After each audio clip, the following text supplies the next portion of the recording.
So hello and welcome to episode 1 of the Rebel City podcast. Episode 1, take 2 of the Rebel City Take two. podcast. We won't speak about that, but my name's Paul. Just an introduction to myself and Matt, my co-presenter or co-host. I don't know what you call a podcast, if you call it a host or a I was presenter. hoping for sidekick. Sidekick. Aye. I'm happy, that means I'm Batman then. You can hit me up on Twitter, it's at Rebel City Paul. And what we're going to do today is just a short half-hour episode to introduce the podcast and introduce ourselves. Cool. So how you going, Matt? I know bad, mate. Self? Very good, now that we're settled and recording. Brilliant. So I as with Paul, you can get me on Twitter at Rebel City Matt. Looking forward to getting started here. As we're saying, it's just a case of really looking for something in spare time to engage your brain, maybe get out there and talk to new people. You know, obviously, we were talking the other week there about, you know, the echo chamber online and stuff like that. So I think it's been a good excuse to like reach out and obviously, you know, talk to new folk. Obviously, hopefully as we go and, you know, start to get guests and whatnot. Yeah. Enjoy more and more of that as we go, hopefully. For sure, already got our first couple of guests sorted and we'll touch on that a wee bit later on. But like Matt was saying, I think the podcast's a good way of sort of engaging the brain.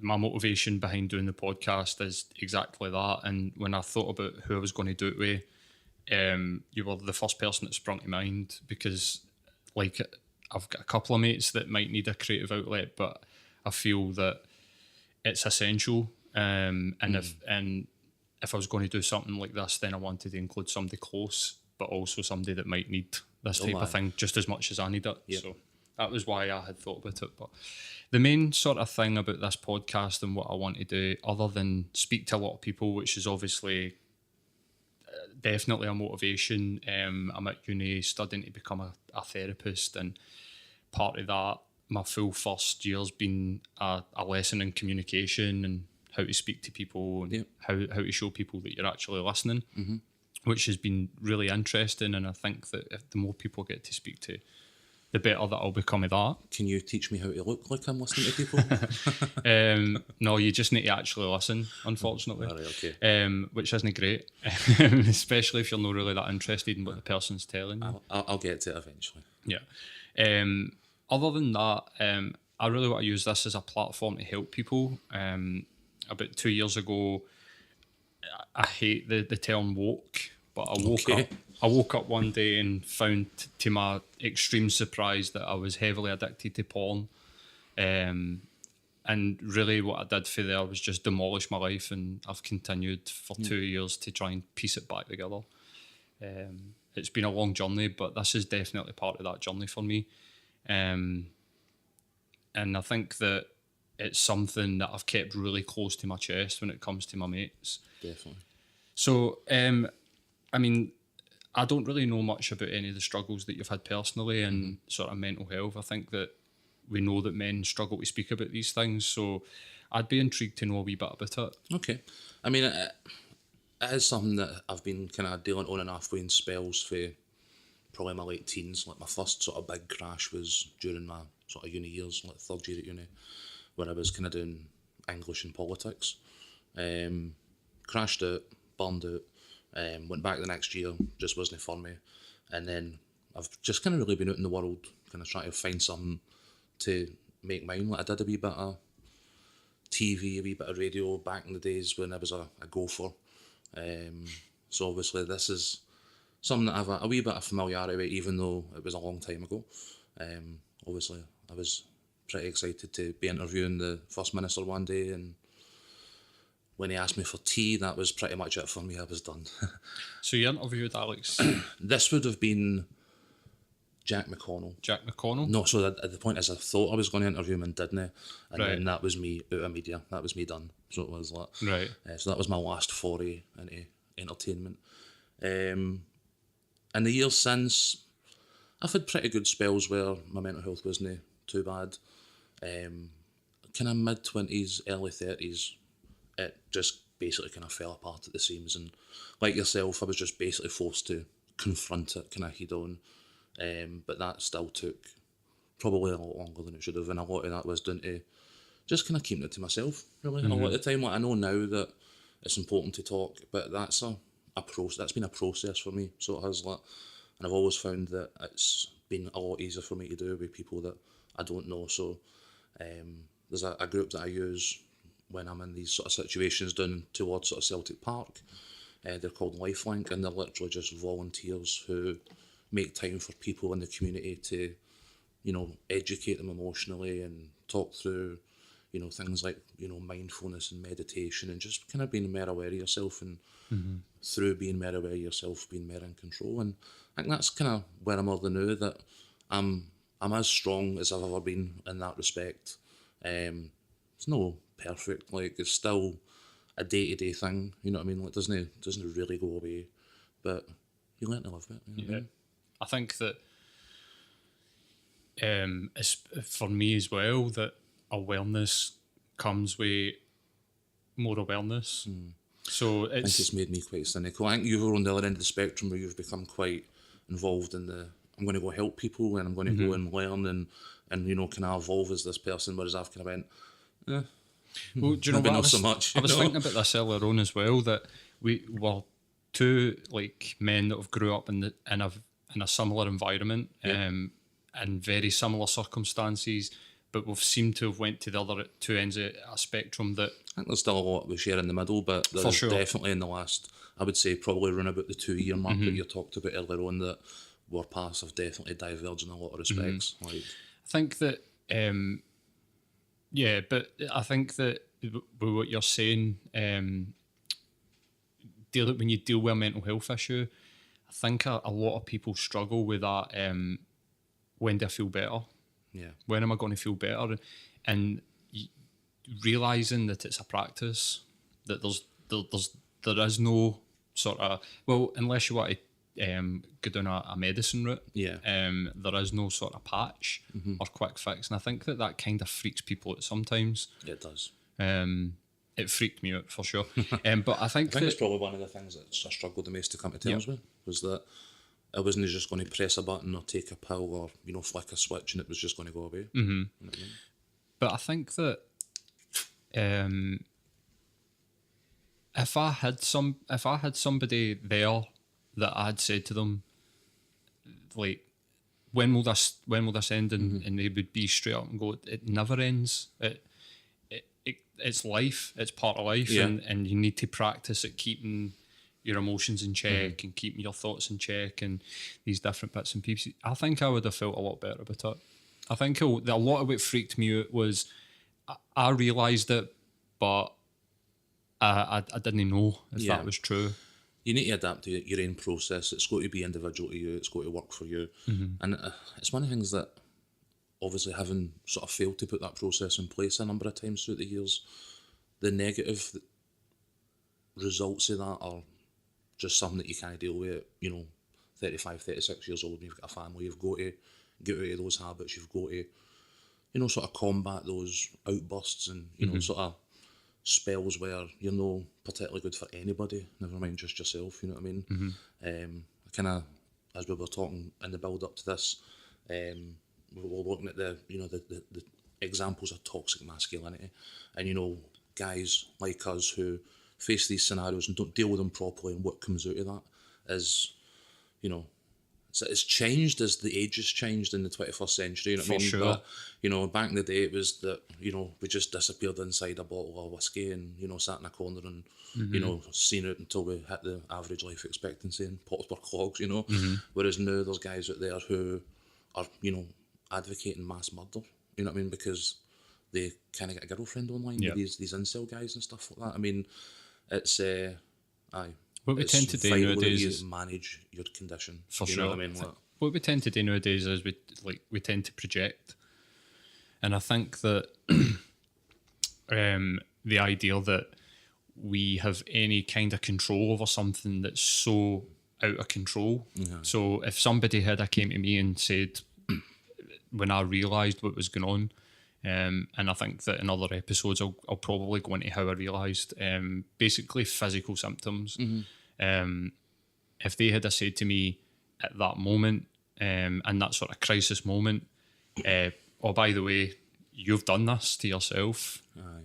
I think I would have probably I don't know how I would have reacted to that. That's something that I've came to terms with post recovery, where I've looked back and reflected and went, I did that to myself. There's nobody else to blame, because at first I blamed other people, or I blamed outside influences, work, pressure in a relationship, this and that. And ultimately, even if I did have a lot of pressure, even if I did have a failing relationship, even if I did have issues around my dad dying when I was young, the way that my mum's been post my dad dying, all these things all come into it.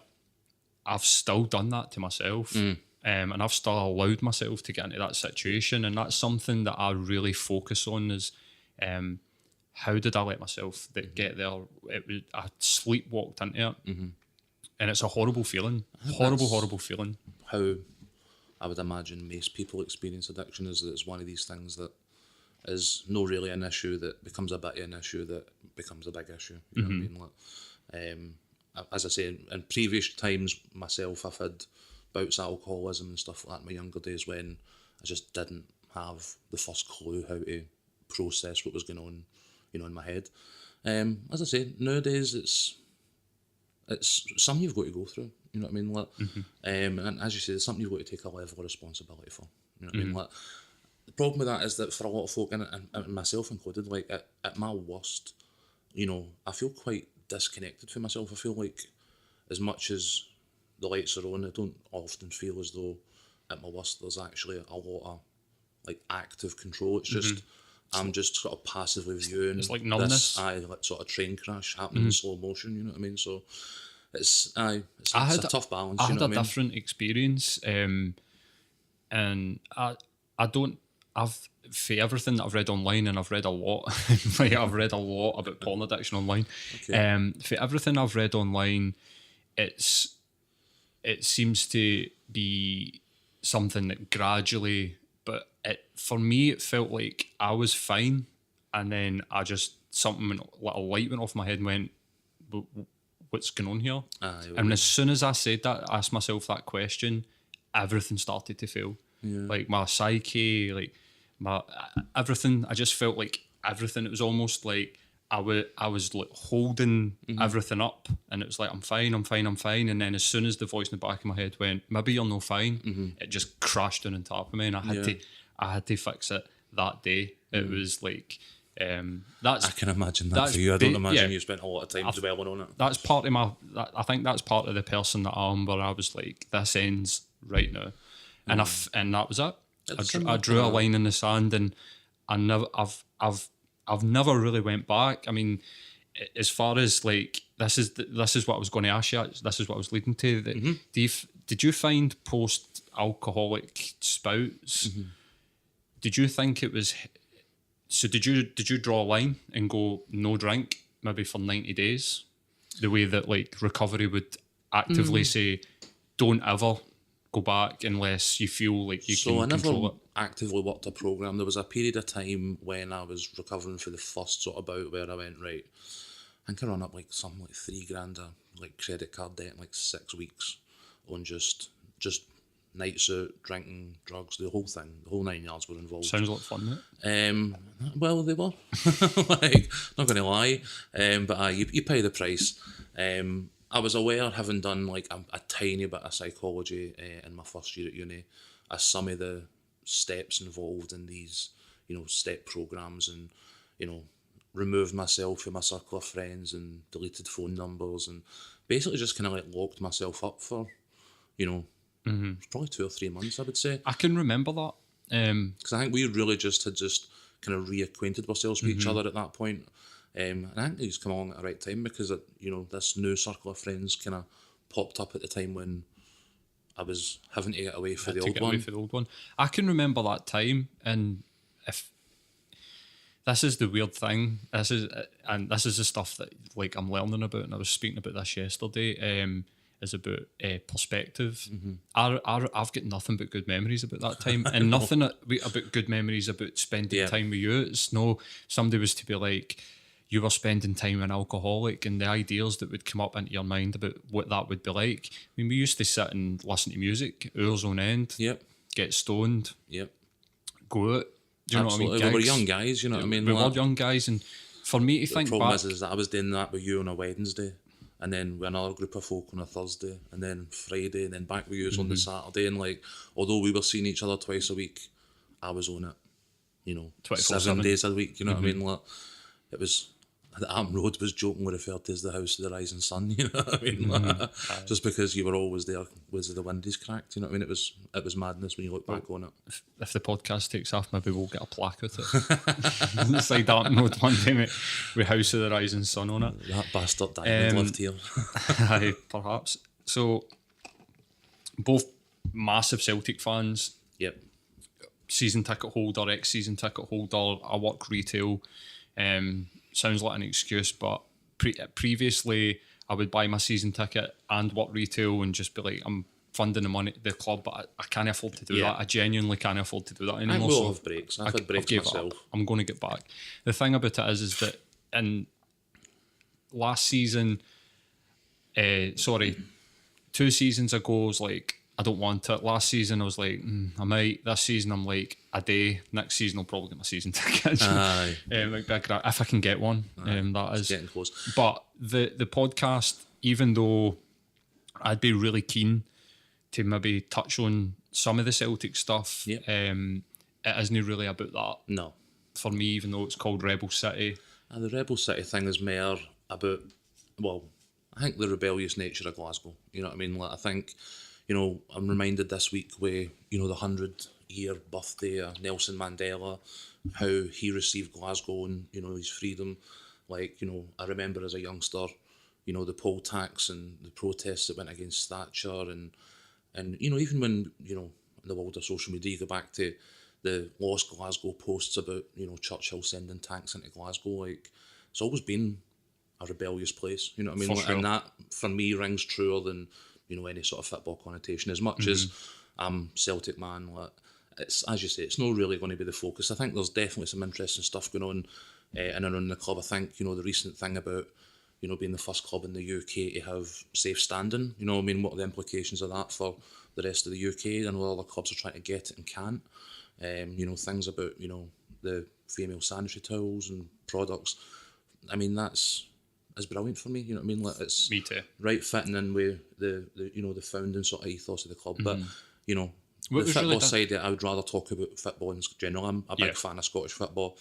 I know it gets talked on a lot, and rightfully so in some cases. But at the same time, I've cancelled my Sky subscription. I've got a BT login. If I get a choice between an English game and a Scottish game, I'll watch the Scottish game, even if it's on Alba.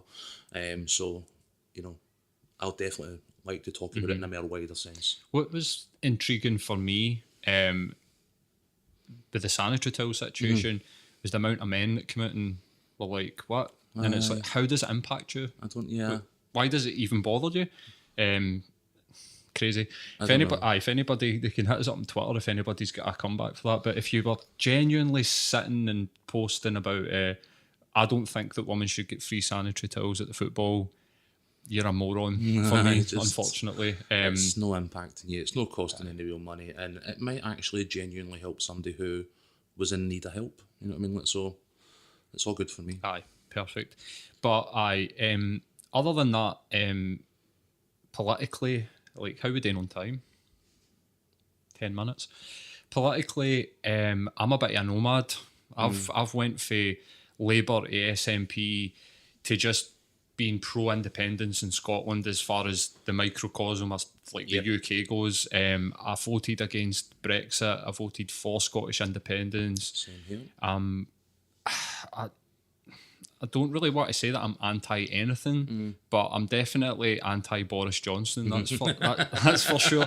I can remember. we can all get behind that. I seen a thing yesterday where a guy was posting on Twitter about that Boris Johnson was better than Jacob Rees Okay. Gammon Face. That Boris Johnson is the best guy for the job, and The Jacoby Smog guy looks like one of the Jacoby Muppets. You know, the big, is it Beaker? What was the one with the big he does look cylindrical head? Bert Melny, was it Bert Melny? Maybe, aye. One of the two. Yeah. I can remember going back to, I was like a 15-year-old, seriously politically unaware person, and was watching Have I Got News For You with my dad, Okay. and was sitting and going, that guy Boris is hilarious. He And my is. dad turned around and said to me, he's dangerous. Yes. And I was like, how can he be dangerous? Like, he's funny. He went, that's why he's dangerous, because, and this is in what, 98? He was like, there's a lot of idiots out there that will vote for somebody that's funny over somebody that's intelligent. Yep. Look at Trump. Yeah, and really, I try and take politics on a case by case basis. I don't really. I became aware again 2 years ago when I woke up that I was really identity politics. I was really like socialism, Okay. left wing. I didn't really understand what that meant. It was more a populist. When I say You were a socialist that I'm in a terms socialist. of liking Facebook memes. Meme socialist, not champagne socialist. I didn't understand that. I'd never read Marx. Yep. I had no idea what left and right. I just knew that because I was working class and I was from Scotland, that I was That left. was what was expected of you. Generational people voting for Labour. That's me. And what really Mine was changed? just mere don't vote for Tories. Same sort of sentiment, really, isn't it?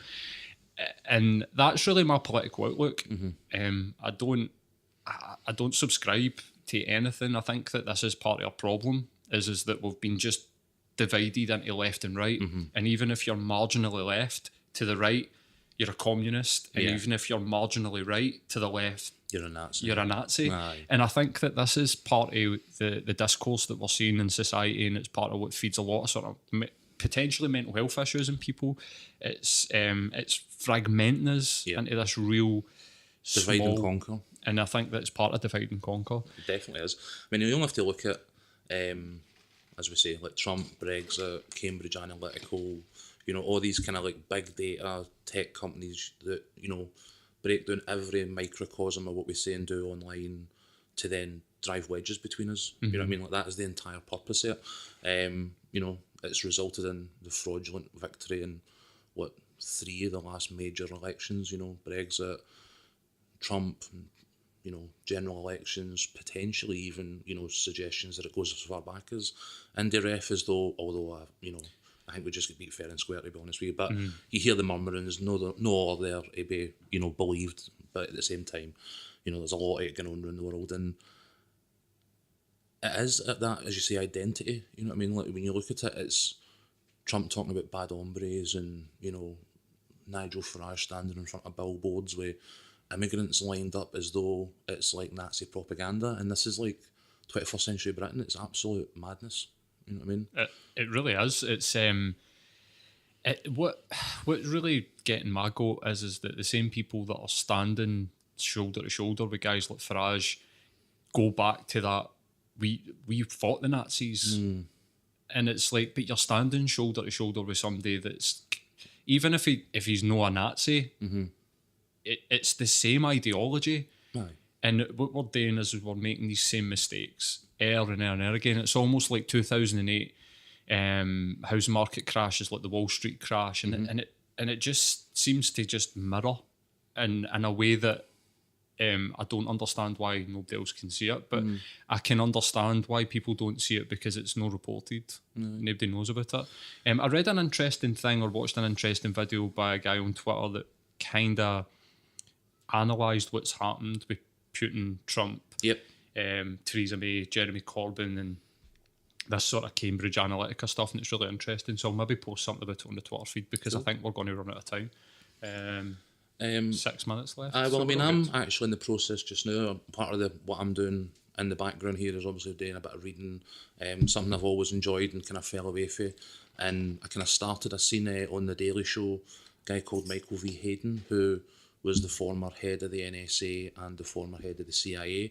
And he's actually recently wrote a book called The Attack on Democracy, Diplomacy, no, Assault on Intelligence, sorry.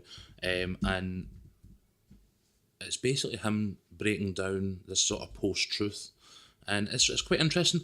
And he obviously is writing in quite a familiar style, but it's hard to really feel any sympathy for a guy who was head of the NSA and the CIA. General Michael Hayden. Yeah, I mean, So, he's about as beautiful. military and industrial establishment as it gets. But at the same time, it takes Trump and Putin and all this sort of new sort of post-truth campaign into bits, but at the same time he completely neglects to mention that his officers and operatives have been doing that all around the world for 50 years. Yeah, you know what I mean. So but as much as it happened, there's only a certain level of sympathy I've got for the Americans. But I in their think that election. we need people, and we need to hold the people up, even though this is part of my ideals on how do we get out of this, because we're stuck. I think we need like a sort of South African approach, Nelson Mandela, where we don't do Russian Revolution. Yeah. We don't take the lizard people out and String them up to yeah, lampposts. we instead offer them an amnesty. Yeah, step forward and tell us what you did. Exactly, and I think people like this guy, if it's truthful, and I'm interested, I'm going to get the book. People like him need to be held up. This is one of the people that come out, and I think that's something that we struggle to do because we're so fragmented. Yeah. So there'll always be people that will attack. There's also mechanisms in place to just shout these people down. I mean, when you look at Snowden, for example, I mean, the minute a story of that kind of outbreaks, the right-wing media all across the world just goes into straight attack mode. So it's not about what the guy is saying anymore, it's the fact that the guy is saying anything because he's not supposed to. And the narrative just instantly gets flipped and changed. So, these sort of people, these fragmented groups that you're talking about, they know how to react. It's like dog whistle. Mm-hmm. You know what I mean? And it's always met with outrage. Yep. Same bloggers, same tweeters, bots and all the rest. It's just churning out the same nonsense. You know what I mean? And ordinary people then are like, well, hold on a minute, this guy's a traitor. Rather than, hold on a minute, this guy's telling us something that we really need to know here. Or potentially need to know. Well, it's been a quick half hour, man, and I think we've touched on a couple of bits and pieces. We're giving people a flavour of what we're going to be doing. Yeah. I'm a ex-musician, or still play, but no in any sort of capacity of which being in a band. And part of this... No musical talent whatsoever. I've heard you sing, that's not true. Sorry. Might be out of tune. It's in a key like that, and people like it's in a key. So part of what I want to do with this podcast, I want to engage with musicians, and also I think that there's a lot of artistic people that are that struggle with their mental health. I think that people, it's an outlet, it's a big outlet, and it's a dying art. Being in a band and playing music, even though you can go and you can find bands no problem at all, I don't feel that there's a lot of true a true reflection of these types of things happening in the sort of media. Like, bands don't get a chance unless you're Lady Gaga, unless you're instantly going to sell out the Hydro. Cardi B. Cardi B's the biggest thing that no for me. But anyway, this is Chapter Verse. Chapter Verse are a band from London. They are going to be our first guests. They're playing in Glasgow on the 25th of July in the Garage Attic. And if you're into metal or just rock, It's go and hard see to them. really, it's hard to really give like a sort of pigeonhole description of what they do. For but sure. we've seen them 3 or 4 times now, and Yep. they've been absolutely banging every time. So- but some energy live. Yeah. Man. Crazy. So these guys are going to be on next week, and we're just going to end the podcast with just a wee bit of their video. This song's called Magazines. It was out last year. So I just want to say thanks very much to Tricky, my tech, superb, and thanks very much to Sharon who did the artwork, Yep. my girlfriend, and just say thanks very much to you, Matt. Like, Cheers, been a mate. pleasure, man. Until next week. And until the next time, I've loved this, man. So thanks very much. Brilliant. This is Chapter Verse. Cheers, guys. Catch you later.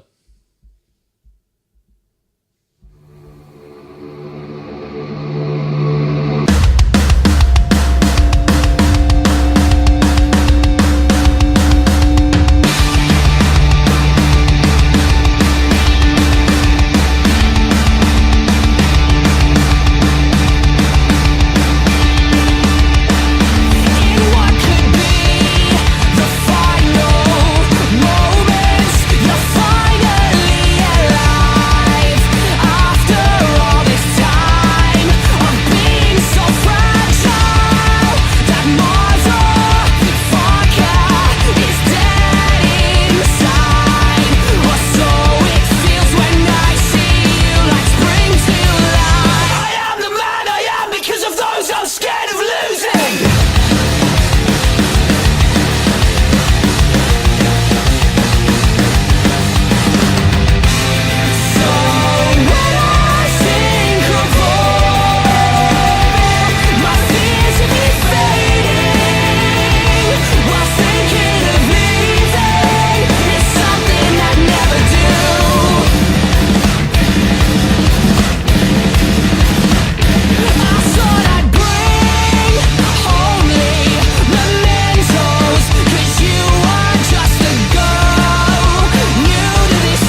So, episode 1, we decided that we're just going to do a second part.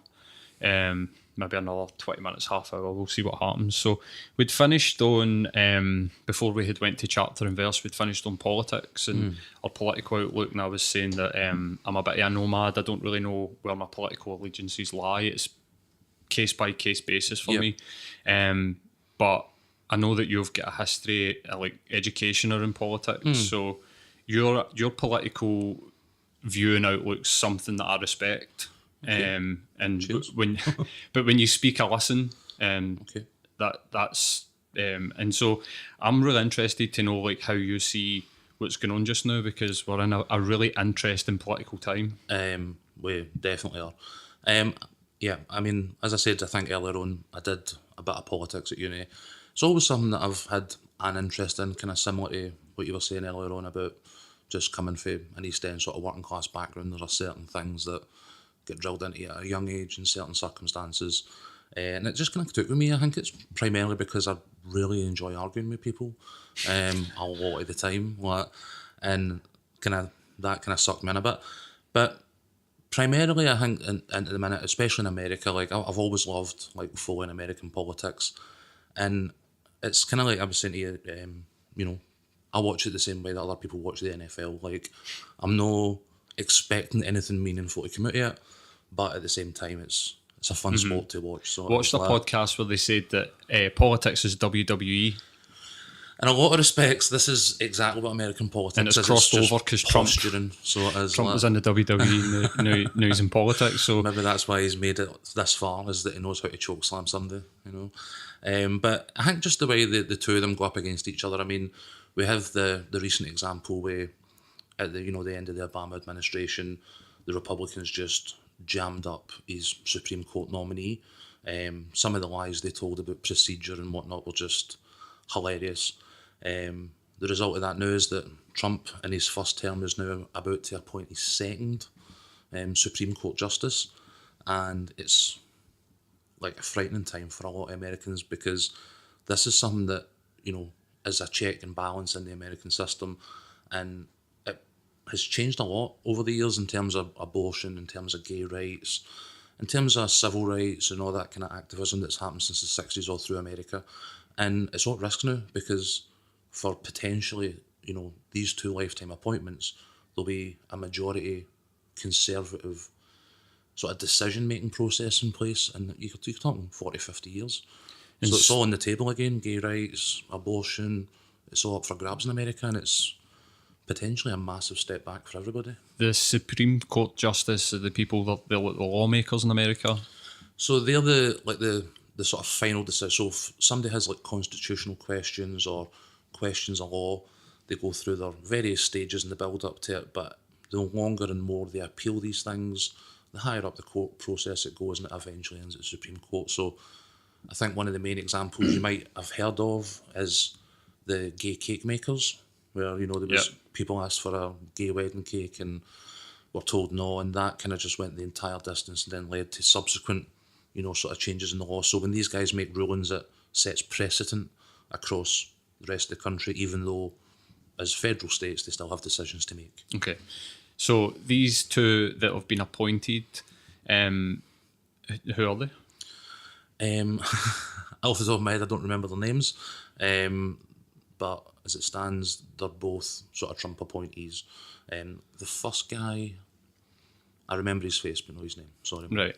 And Trump's like a weird one, because he's a Democrat. And he's a traditional liberal. Yeah. And that seems to like bring questions up with me about how legitimate his actual presidency is. Okay. Because I think that some of the decisions that he's made, they kind of go against his outlook that he's put across previous. I think if you watch a lot of stuff when he was like younger, he was a wee bit more honest, a wee bit less pushing the brand, and he just seemed like a sort of traditional liberal. But this Trump, that some of the stuff that he's doing, it's hard for him not to have seen the liberal when there's pictures of him at like Bill Clinton's wedding and stuff like that. Well, that's it, and all these, that's it. It just confuses me. Is he just a puppet? I think so. I don't know. I think he's a sort of wind dial, really. I mean, I think given that we can't trust anything that he says now, I think it's probably a bit maybe naive to believe anything he's ever said in the past.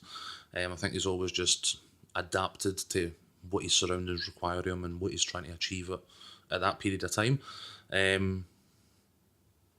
mean, he's something that's indicative of a wider thing that's happening. I mean, you look at your Duartes and obviously strongmen and like your Putins and your North Korea. Like he admires these guys. You know what I mean? Like, and that's quite frightening. You know what I mean? Like the changes that he's making, although he may have spoke liberally in the past, are not even remotely what is happening at the minute. I mean, he's, infant care facilities. I mean, it's like pure doublespeak for baby jails. You know what I mean? It's literally Orwellian. You know what I mean? Like, so I don't think we can really base it on what then he the used to question, I think the question that's coming up for me is it him? I don't think it's him. I think it's. I think that the people behind the scenes don't really change that much. I can remember back, like just this real example back in like the 96, 97, and a guy that I went to school with, I won't name him, his dad was a councillor. Okay. And his dad was a Tory councillor under Major, and then a Labour councillor under Blair. Right. So I think these things happen where people just shift. Whoever's the winner, and I think there will be slight changes in the policies, but ultimately they move the machine forward. Yeah. I mean, look at the guy we were talking about earlier on, Michael V. Hayden. He served under Bush and Obama. You know what I mean? Like, so he's not really a political appointee, but held two massive organisational positions within both the NSA and the CIA. You had Michael Flynn, who, was an administrative advisor under Obama before he was sacked, and then hired by Trump and then sacked. And, as you say, it's all the same faces playing the same game. But I think, obviously, the direction... I do believe that Trump is trying to steer it as much as he can, because I don't think his ego will actually allow for anything less. I mean, the main example, or the sort of funniest example of that recently for me has been the notion of this Space Force. You know what I mean? Like, it's like... I love... there's something about that I just love. It's like Space Force. Yeah. It's so ridiculous that... But this is the thing, is that it sounds ridiculous because Trump said it, right? But it's actually a notion that's been kicking about for a long time. I was reading the other day there that the first time it actually came up in like sort of congressional hearings and whatnot in America was like 1999, and it was in a committee led by none other than Donald Rumsfeld, And then you're like, was he actually like trying to build a Death Star? You know what I mean? Like, I think there was probably him and like Dick Cheney, you know what I mean, like Palpatine, etc. But like, they were talking about it for the sense that so much of our world is now influenced by what's happening in space. So mobile phones, GPS, like a lot of hardware in space facilitates like how we live in the modern world. Yeah. So by definition, that should be protected, because what happens if a hostile nation hacks a satellite and sends you on a magical mystery tour to a foreign city, and you wind up in one of your guys winds up in a warehouse where he's, renditioned and all sorts, you know what I mean? Like, there's implications that they see in the real world that require a level of protection. But in reading up on it as well, it's quite funny to see how many people like have said it's an absolutely nonsensical idea, because they've already got NASA, they've already got the Air Force, and like, look it up. I mean, there's literally a list of like former CIA, Pentagon, Army, Navy, Joint Chiefs of Staff, like all of these guys are going, don't need it. But I would quite like to see a Trump Space Force, to be honest. Just purely for like the gold uniforms. Like, I think the gold uniforms would really sell it. the Trump Space Force. Where do you think Branson fits into all this? Because he bought NASA and took hired a lot of their engineers. He bought like sites off them. Okay. To do the Virgin Galactic stuff. Yeah. I wonder where he fits into this. I wonder. I mean, that is a private company continuing the work of NASA. Yeah. Which is kind of like... But I think that's how space is going to be conquered. Like, the days of, John F. Kennedy standing there going like, we're going to the moon because it'll be cool or like done. Like governments don't justify that level of spending anymore, and like the easiest way that, especially in America, to get anything done is with corporate sponsorship. Or war. Oh, well, Like, as we're seeing, I think conquest or yeah. corporations. Protecting the interests of the people. I think you'll be encountering 50 years from now, you know, Mars sponsored by Virgin Intergalactic, or, you know, Intergalactic or whatever they're going to call themselves. Virgin Galactic. It's weird that they've not done their first flight. I mean, if Elon Musk can get his car into space, and like, how can Branson no get that? I mean, something strange about that, but I suppose we could. I don't know that much about it. I think a lot of what they were concentrating on was like sub-stratospheric, like so on the sort of borderline of the atmosphere and space at the minute. So Passenger plane gliders and all that kind of stuff. But again, there's loads of interesting work going on. I mean, in the news last week there was the bids for the Scottish spaceport. So like Scotland's actually going to have its own spaceport, or at least Presswick. That seems to be the front runner, but I think there's a number of sites, and I think if this one's a success, they expect more again. So, and it's about the maintenance and, you know, upkeep of all the stuff that's already out there. So, what is that spaceport? Is that privately funded? Who's opening this spaceport? Why are we considering so it? there's got to be a number of corporate interests involved in it, because we're obviously, it's about maintaining and the upkeep of the stuff that's up there. I would kind of like to see Scotland go and colonise Mars. You know, just get the Saltire on it.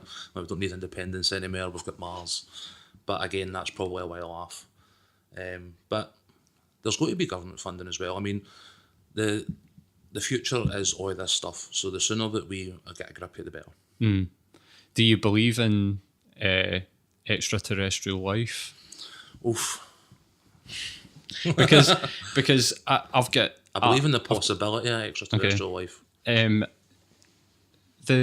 What interests me about the Space Force stuff is the Warren von Braun stuff, the Operation Paperclip guy.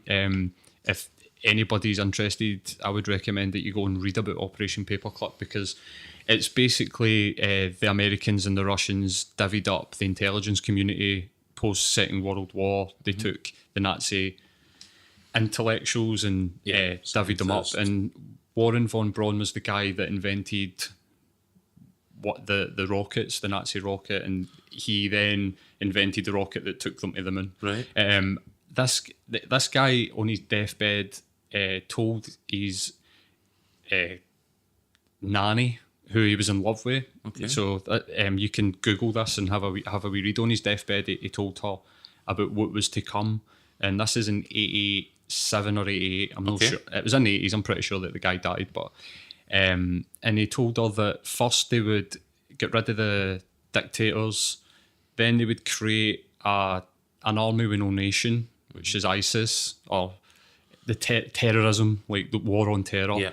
Then will come a false flag alien invasion, and it will unite everybody under the one world government, and that's what this guy said. Okay. Are we saying allegedly here?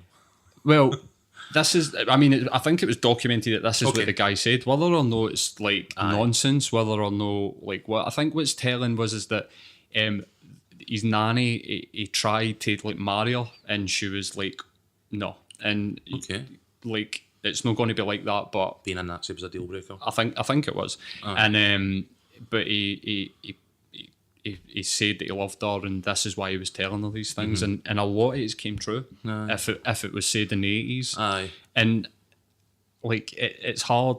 Obviously, like you can get your tinfoil hat on and you can sit and you could be like, but this type of thing feeds into that, and I think that if you start to put the two and two together, you get like a weird space of going like, well, is this true? Is this true? Maybe I just like that type of situation. It just seems like it's too much a coincidence. Okay, I don't know, man. I'm a bit skeptical on the whole sort of conspiracy side of things. Generally speaking, like I'm less skeptical. I think this is like we're talking. I think this is one of these areas where we kind of diverged in recent years. Like I think in terms of the wider kind of like space aliens and all that kind of stuff, you can't with all the infinite possibilities out there, definitively say that no, there isn't. Maybe it's a matter of time. Maybe we never get to bump into each other. It's a big gaff. You know what I mean? Like, Trump and his space thing, I think it's just his posturing. You know what I mean? Like he wants that Kennedy moment. He wants that like pure, I'm going to do something great and you will remember me forever for something other than talking about grabbing pussies and, you know, caging kids and stuff like that. You know what I mean? He wants that grandiose, like, you know, thing. He wants, you know, Trump on the side of the moon. You know what I mean? Like, or an equivalent. And I think this is his kind of swing at that. You know what I mean? Like to say, oh, you know, I'm out there protecting space for America. Mm-hmm. And I don't really personally see him being able to think much far beyond that. Right. And I think that it's definitely, it seems to be like almost like a movie type situation. But I think that's the type of thing that Trump, you know, he's looking for that movie moment. Like you're saying, he wants to be remembered. Definitely.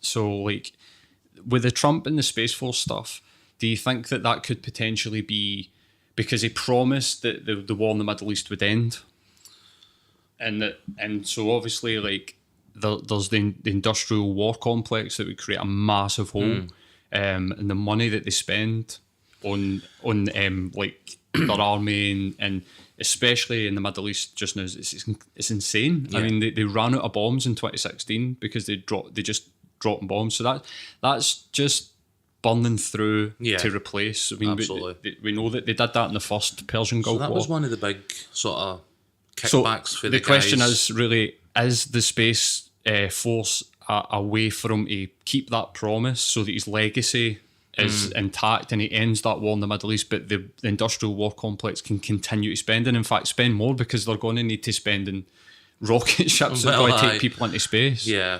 I mean, but it's a possibility. I mean, it boggles my mind that we could potentially see any resemblance of like Trump resolving both North Korea and the Middle East. Like, I don't think, you know, the greatest minds in like political history have never managed it, and you know, I don't think he's going to be the guy.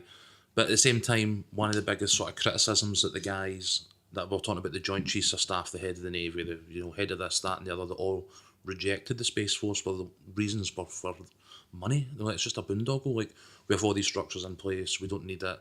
You'd be spending money on bureaucracy rather than sort of anything else. So I think it is just a complete sort of vanity project, you know what I mean? But then that's not really surprising for this guy, you know what I mean? Like, he went to North Korea, conceded a whole load of stuff for nothing just to get a photo opportunity. He then did the same last week against his boss at his, you know, sort of performance review or whatever he was there for, you know what I mean? Like, because they never told anybody, I'm just going to go and meet Putin. It's just going to be me, him, and two interpreters. Strange. What are you talking about? No, can't tell you. Don't know. Probably some of this stuff. And then they came out and go, did you mention any of that stuff? And they went, no. Would he react to the whole statement? Would he? Do you think he's just pleasing Trump? Pleasing Putin in the moment, and just like you're saying, he goes and he just concedes. Yep. Like the opposite of what he puts out there. So it's like he sits in the room and he goes, just anything to just so that I can go to the cameras and just be like, look at the strong man, which I think he's up against a former like head of the KGB. I mean, this guy's like a pure trained professional. Like, Trump's mentally strong though, man. You need to remember he's like a totally stable genius. Stable genius, yeah, that was it. Yeah. But he can't negotiate like deals for steaks or, you know, sell Trump vodka. What chances he go in a room one-on-one with a guy like Putin? Like, none. I don't think he's necessarily like in his thrall. Like, I think for Russia he's a useful idiot.